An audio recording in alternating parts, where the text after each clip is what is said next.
नमस्कार दोस्तों, मैं हूं यूपी राजधानी न्यूज़ से केशव गौतम। आज मैं मौजूद हूं बाराबंकी जनपद के ज़िला मुख्यालय गन्ना दफ्तर में। यहां पर भीम आर्मी एकता मिशन की टीम गत कई दिनों से हमने देखा धरने पे डटी हुई है।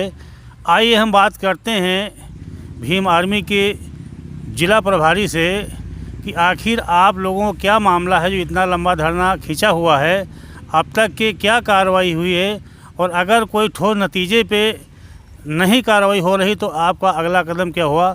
सबसे पहले सर आप अपना परिचय बताइए।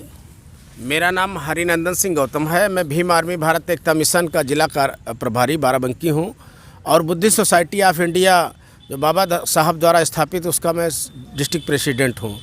ये फतेहपुर तहसील ग्राम बसारी के जो 1973 में 58 पट्टे 1 और 11 पट्टे 1 69 पट्टे जो स्थाई पट्टे हुए थे, उनको जो 2007 तक कंटिन्यू उस पर खेती करते चले आए, जिसको वहाँ के भूमाफिया जो धनीराम और कुंदन, भगवती प्रसाद आदि लोग हैं, जिनके परिवार में कई 100 बीघा ज़मीन थी, जो सीलिंग में ज़मीन उनकी छूटी भी थी।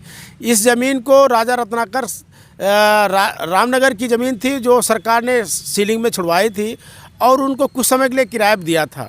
किराए का समय अवधि ख़त्म होने के बाद फिर गांव के गरीब भूमिहीन पट्टों को 58 पट्टों को समाज के विभिन्न समुदाय के SC OBC, उसमें यादव, कुर्मी, मौर्य, लोध और SC में चमार, पांसी, कोरी, धोबी और प्लस जो है मुस्लिम समाज के जो उस गांव के गरीब आदमी भूमिहीन थे, लघु किसान थे या भूमिहीन किसान थे, उनको 69 पट्टे हुए थे और जिस पर वो 73 से खेती करते करते 80 तक खेती किया।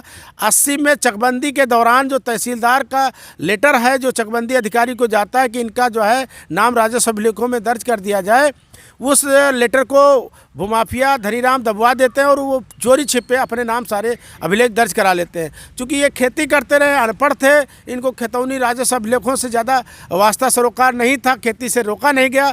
इसलिए जब 90 में ये अपनी खेतौनी निकाले तब पता चला इनका नाम उस ज़मीन पे नहीं है।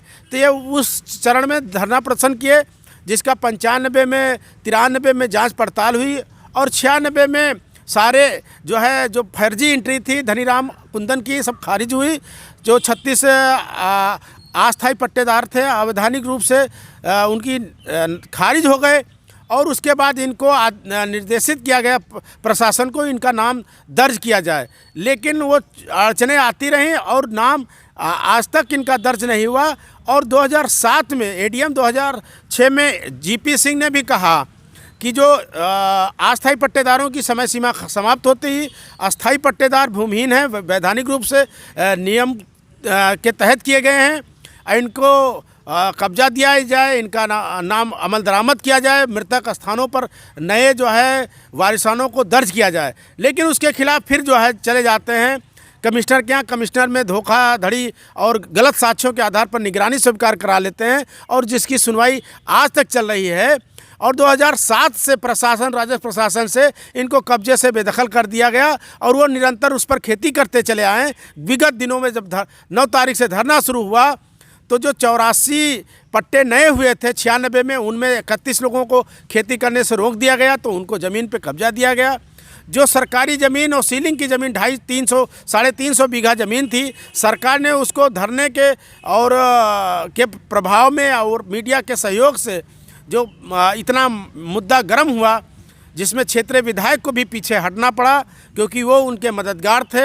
ऐसी स्थिति में सरकार ने वो ज़मीन को अपने पोजीशन में ले लिया, वहाँ पर लगी हुई फसल को नीलाम करने का निर्देशन भी दे दिया। लेकिन फिर वो जो है इधर उधर हाई कोर्ट और के दरवाजे खटखटा रहे हैं कहीं से उनको राहत मिल जाए।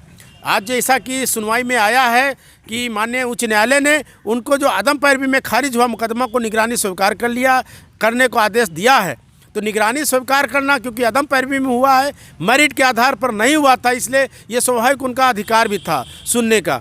लेकिन जो राजस्व प्रशासन फतेहपुर तहसील जो निरंतर अपने आदेशों का, अपने उच्च अधिकारियों के आदेशों का उल्लंघन करते हुए मेरिट के आधार पर जो निर्णय नहीं दे रहे हैं, इसलिए ये सारा फसाद हो रहा है। क्योंकि जब 2007 में आया तो उसको मेरिट के आधार पर निर्णय दे देना चाहिए। 12 में हाईकोर्ट का आदेश भी आया, लेकिन वो तहसील प्रशासन जितने भी अब तक जितने अधिकारी कर्मचारी आए, केवल भूमाफिया को लाभ पहुंचाने के लिए जो है फौरी कार्रवाई और तारीख पे तारीख देते रहे और हमारे किसान, भूमिहीन किसान भटकते रहे।